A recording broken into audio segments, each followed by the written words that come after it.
புலவர் தணிகை உலகநாதன் எழுதிய கதைப்பாடல்.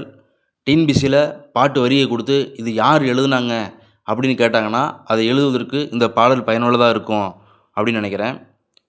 பாட்டு பொன்னன் வீட்டு மாடியிலே பொந்து ஒன்று இருந்ததுவே, சின்ன குருவிகள் 2 வந்தே சீராய் அதில் தங்கினவே, அந்த குருவிகளுடன் 2 அன்பு குருவி குஞ்சுகளும் சிந்தைக்கின்பம் தந்திடவே சிறப்பாய் தோன்றி வாழ்ந்தனவே, குருவிகள் தமது கூட்டினிலே கூடி கீச்சு கீச்செனவே, பெருகும் சத்தம் போடுவது பிடிக்கவில்லை அவனுக்கே, தந்தை குருவி தாய்க்குருவி தாம் இல்லாத சமயத்தில் அந்த பொந்தை அச்சிறுவன் அட்டை ஒன்றால் மூடிவிட்டான், குருவிகள் 2ம் வந்தனவே கூக்குரலிட்டு கதறினவே, பரிவு ஒன்று இல்லாமல் படுக்கப் போனான் அச்சிறுவன், இரவில் பொன்னன் தூங்குகையில் 2 குருவியும் கனவினிலே அருவி போலே ஓவென்றே அலறி அலறி அழுதனவே, உன்னை இப்படி ஓரறையில் ஒருவர் பூட்டி வைத்தால் நீ என்ன செய்வாய் என்பதையே எண்ணி பார்க்க வேண்டாவோ, பொன்னன் கனவில் குருவிகளின் புலம்பல் கேட்டு மனமுருகி மின்னல் போல விரைந்தோடி மூடிய அட்டையை எடுத்தெறிந்தான், துன்பமடைந்த குருவிகளும் இன்பம் கொண்டே முன்போலே பொன்னன் வீட்டில் நலமாக பூரிப்புடனே வாழ்ந்தனவே.